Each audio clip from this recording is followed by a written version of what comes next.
قرآن شروع ہوتا ہے الف لام میم ذالک الکتاب لا ریب فیہ ھدی للمتقین. یہ جو رمضان ہے اس کو قرآن کے ساتھ بہت مناسبت ہے. یہ ایک دوسرے کے دوست ہیں.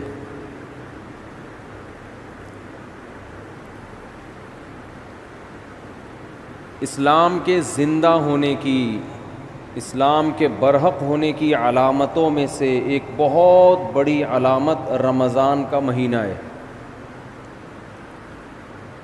کوئی بھی جھوٹی دعوت، کوئی بھی جھوٹا مذہب 1400 سال گزرنے کے بعد بھی اتنا زندہ اور اتنا ایکٹیو نہیں ہو سکتا جتنا اسلام ہے.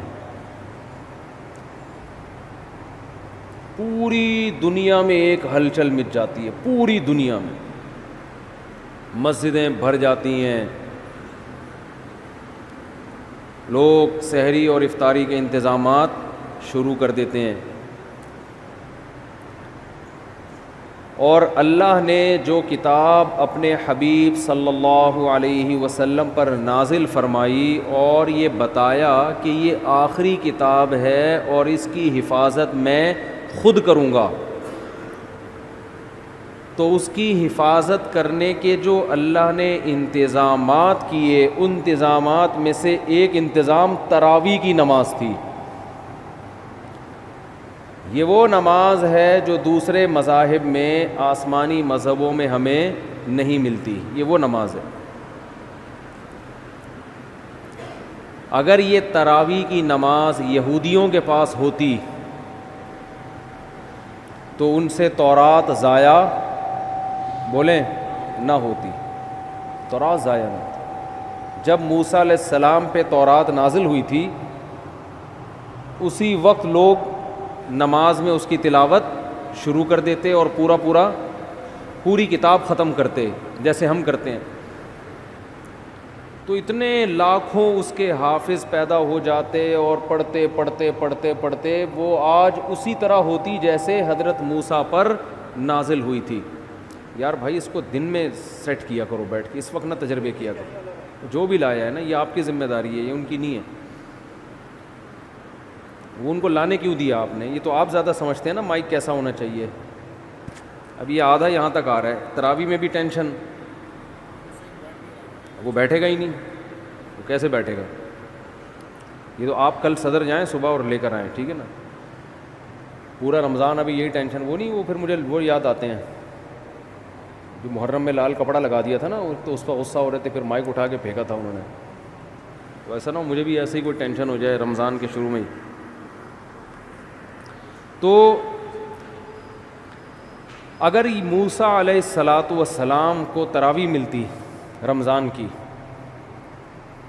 تو آج تورات ہمارے پاس اصل شکل میں موجود ہوتی. اگر عیسیٰ علیہ السلام کو یہ تراویح کی نماز ملتی تو آج انجیل اصل شکل میں موجود ہوتی. انجیل کے اتنے حافظ، موٹیویشن ملتی ہے نا. والدین جب اپنے بچوں کو دیکھتے ہیں کہ ہمارا بچہ نماز میں امامت کر رہا ہے اور الحمد سے لے کے والناس تک پورا قرآن سناتا ہے تو ان کا ظرف بڑا ہو جاتا ہے، دل بڑا ہو جاتا ہے. دوسرے والدین بھی سوچتے ہیں کہ ہم نے بھی اپنے بچوں کو حفظ کرانا. اس سے موٹیویشن ملتی ہے. اتنی موٹیویشن ملی کہ لاکھوں کروڑوں حافظ پیدا ہو گئے. ورنہ لوگ سب اپنے طور پہ قرآن پڑھتے، بہت ہی نیک لوگ حفظ کر لیتے، باقی لوگ کیوں حفظ کرتے بھائی؟ وہ کہتے کیا ضرورت ہے. مجھے اپنا بچپن یاد ہے، میں جب حافظوں کو تراویح میں پورا قرآن پڑھتے ہوئے دیکھتا تھا نماز میں، میرا بہت دل چاہتا تھا کہ کاش اللہ مجھے بھی یہ صلاحیت دے کہ میں بھی الحمد سے لے کے والناس تک مصلی پہ کھڑا ہو کر پورا قرآن پڑھوں. ایک دل میں جذبہ ہر سال جذبہ پیدا ہوتا تھا. اب بچپن میں تو ہم اسکول کالج میں پڑھے، ہمیں کہاں ٹائم ہی نہیں ملا. لیکن جب ادھر کو آئے نا تو پھر بڑی عمر میں نے حفظ کیا. اور بڑی تمنا تھی، پڑھائی کے دوران حفظ کرتے کرتے بالآخر جب پہلی مرتبہ میں نے قرآن سنایا ہے تو پوری رات بیٹھ کے میں یاد کرتا تھا، پوری رات. بہت مشکل تھی نا، کچا تھا، سنایا صحیح تھا. جیسے مجھے یہ موٹیویشن ملی اور بھی مسلمانوں کو یہ موٹیویشن ملتی ہے. تو پچھلی کتابیں جو تھیں، چونکہ ان شریعتوں کو اللہ نے ختم کرنا تھا، اللہ کو پتہ تھا کہ یہ ایک خاص وقت کے لوگوں کے لیے، زمانہ چینج ہوگا تو اس حساب سے اللہ کا جو آسمانی مذہب ہے اس کے احکام بھی آہستہ آہستہ چینج ہوں گے زمانے کے لحاظ سے. تو اس لیے اللہ کے علم میں یہ بات تھی کہ ایک آخری پیغمبر کو میں بھیجوں گا محمد صلی اللہ علیہ وسلم، اور انہیں جو شریعت دوں گا وہ قیامت تک کے لیے قابل قبول ہوگی. ایسی شریعت ہوگی، وہ ہمیشہ، وہ ہر دور میں ہر جگہ پہ چلے گی. وہ اب آپ دیکھ لیں پچھلی امتوں کو جو روزے دیے گئے وہ 24 گھنٹے کے روزے تھے. آج اگر ہمیں 24 گھنٹے کے روزے مل جاتے، پہلے ہی مارکیٹ سے روزے دار شارٹ ہوتے جا رہے ہیں اور مارکیٹ سے شارٹ. اور بہت سے لوگ جو گرمیوں میں 24 گھنٹے کے روزے رکھتے وہ 26ویں روزے پہ آ کے دنیا سے ہی شارٹ ہو جاتے، کیونکہ اب پہلے جیسی قوتیں نہیں ہیں. گرمیوں کے روزے کہاں 24 گھنٹے رکھ سکتا ہے آدمی. تو روزے میں اعتدال پیدا کر دی اللہ نے.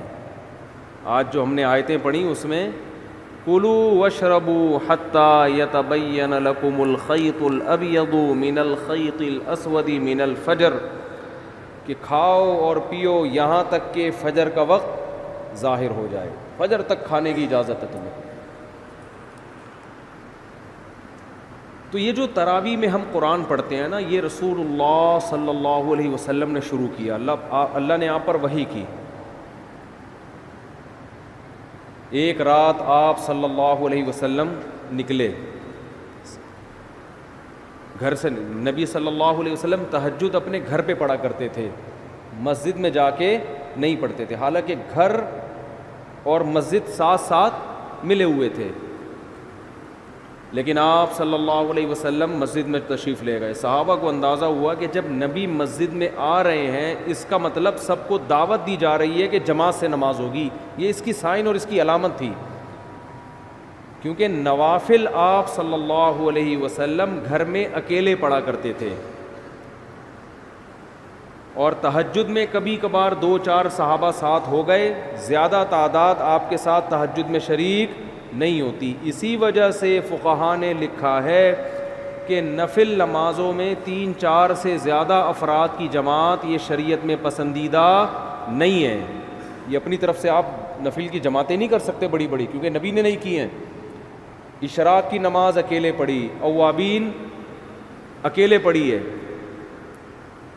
لیکن رمضان میں آپ مسجد میں جب تشریف لائے تو صحابہ سمجھ گئے کہ یہ اپنی نماز نہیں ہوگی بلکہ اس میں ترغیب دی جا رہی ہے کہ جماعت ہوگی.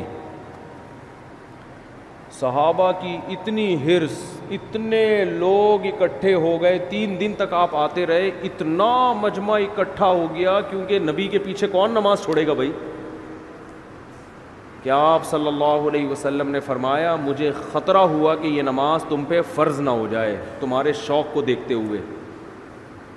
فرض ہو جائے گی تو مشکلات پیدا ہو جائیں گی، لہذا آپ نے ختم کر دی وہ.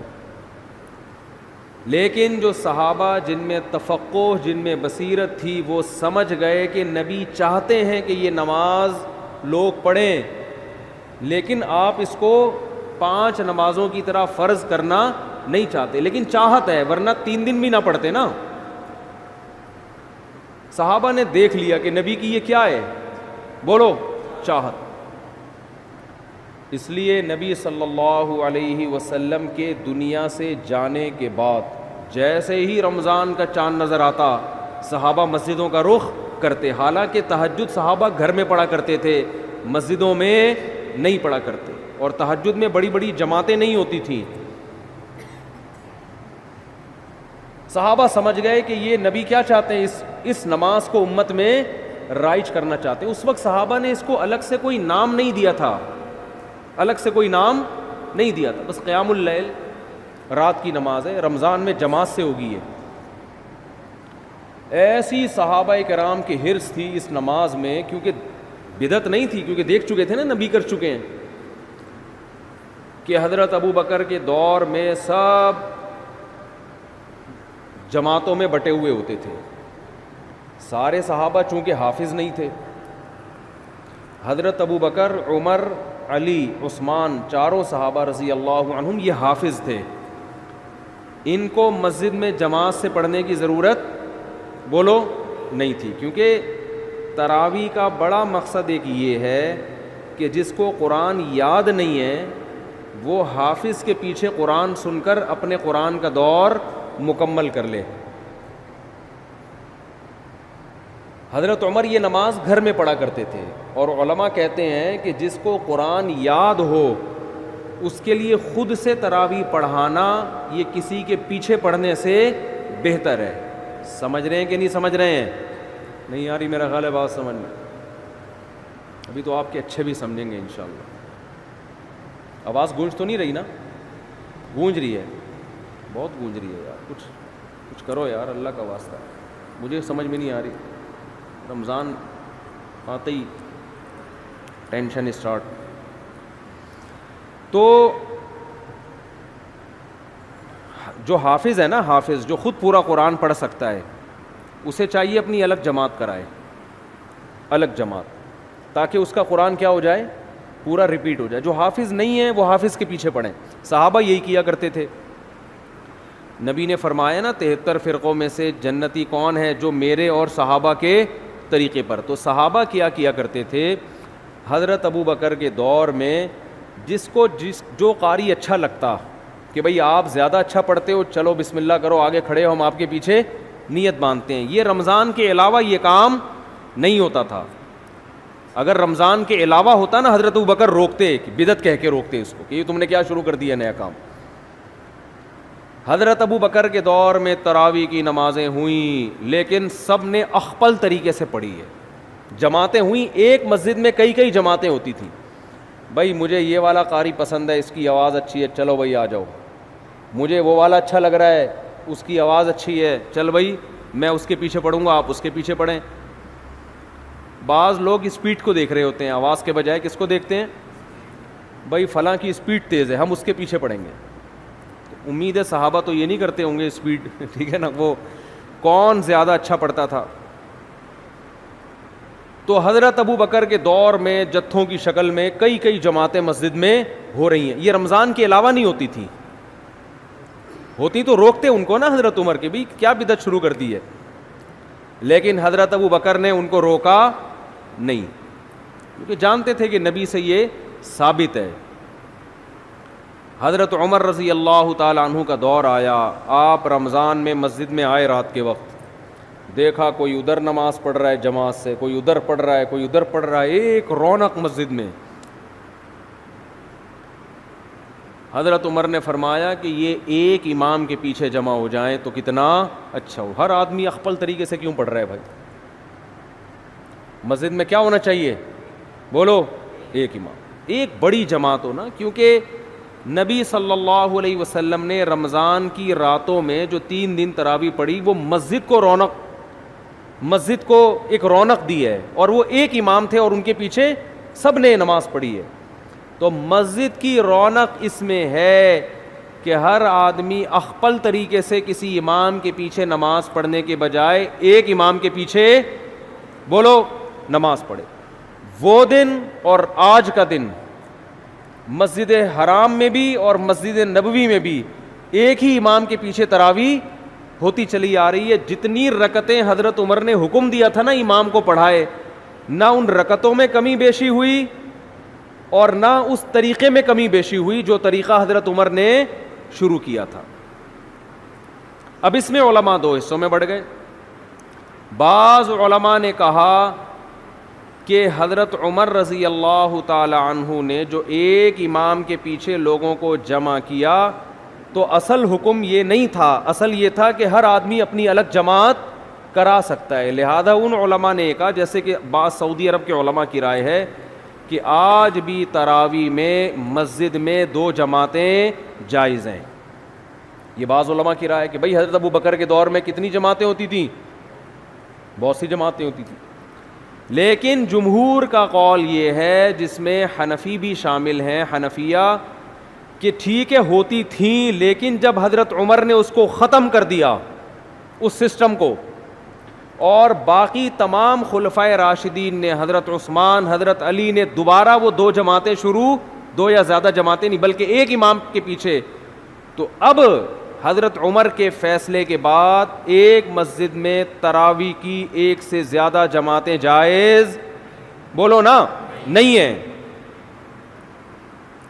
کیوں جائز نہیں ہے؟ رسول اللہ صلی اللہ علیہ وسلم نے فرمایا, علیکم بسنتی و سنت الخلفاء الراشدین المہدیین, کہ میری اور خلفائے راشدین کی سنت کو لازم پکڑو. بات سمجھ میں نہیں آ رہی میرا خیال ہے. تو جنہوں نے خلفائے راشدین کی سنت کو نبی کے کہنے پہ لازم پکڑا, وہ مسجد میں کتنی جماعتیں کرتے ہیں؟ 1. اور اس میں رونق بھی ہے.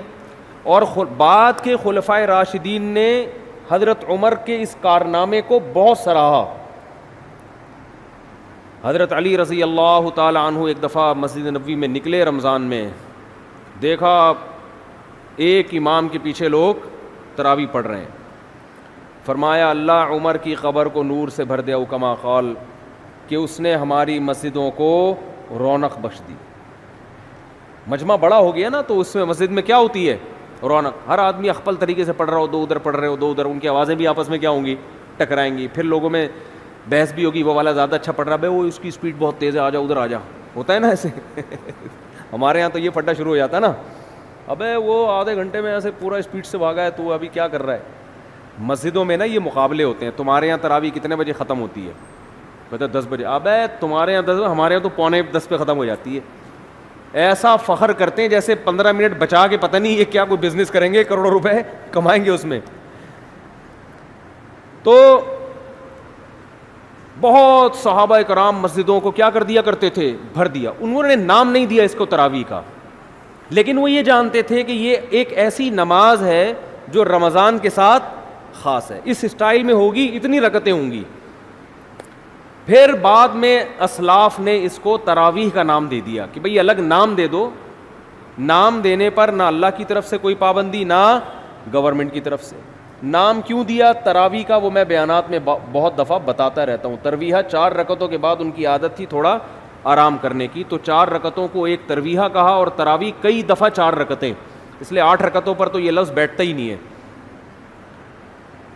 پھر حضرت علی رضی اللہ تعالی عنہ جب کوفہ چلے گئے, جب حضرت عمر نے تراویح شروع کروائی نا, تو مکہ میں, بصرہ میں, کوفہ میں, دمشق میں یہ خبریں پھیلنا شروع ہو گئیں. بھئی خلیفہ راشد نے سب کو ایک امام کے پیچھے جمع کر دیا ہے. پوری دنیا میں صحابہ جہاں جہاں بھی گئے, رمضان میں سارے مسجدوں میں آ کے جماعت سے نماز شروع کرتے. حضرت